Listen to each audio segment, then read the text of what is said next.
Labeling Theory and At-Risk Youth, Program Proposal. Introduction. Young people from racial minority groups are often at risk of joining criminal gangs, which destroys the future of these adolescents and makes the city unsafe.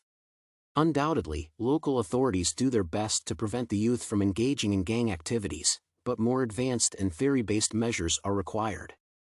In this memo, I will outline some prosocial alternatives to these at-risk young people with the hope of preventing participation in gangs.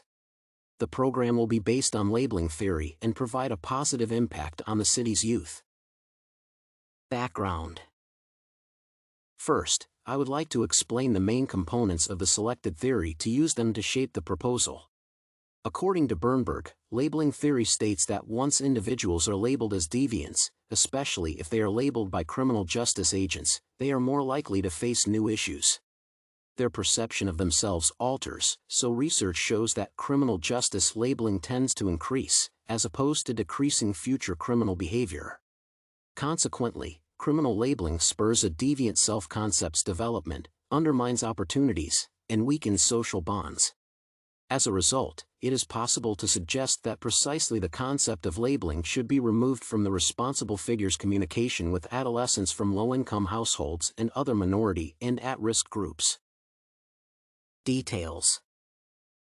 Overall, the program will aim at two components related to labeling theory, including the elimination of negative labels and the usage of positive ones. In addition, the target audience of the program is not only the at-risk teenagers but also their families and educators, as well as criminal justice agents. Elimination of negative labels.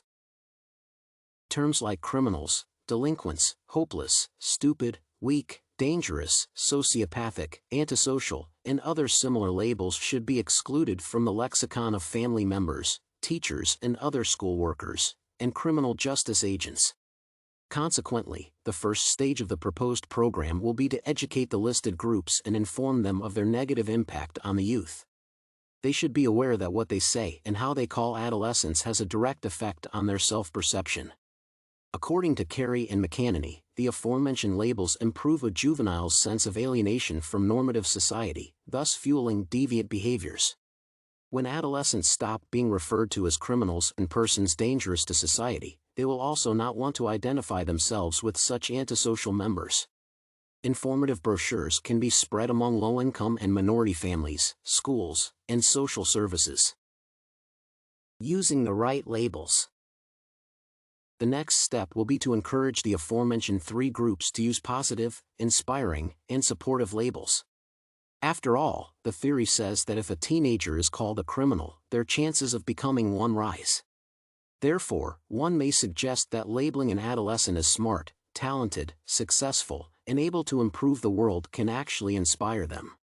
Thus, this step's purpose is to allow the youth to know that they are not abandoned, and society still believes in them. Applying the new concept and raising the youth's potential. Finally, the last stage is to run engaging, interesting, informative, and useful extra activity groups. They will be free of charge and include various hobbies and spheres such as guitar playing, reading club, courses for young doctors, and other groups. In them, teenagers will be labeled as talented and smart. Moreover, these activities will take their free time and deprive the youth of the opportunity and need to join criminal gangs. Conclusion. To conclude, it is possible to say that this program will bring positive results and allow the city to reduce the rates of criminal gang activity.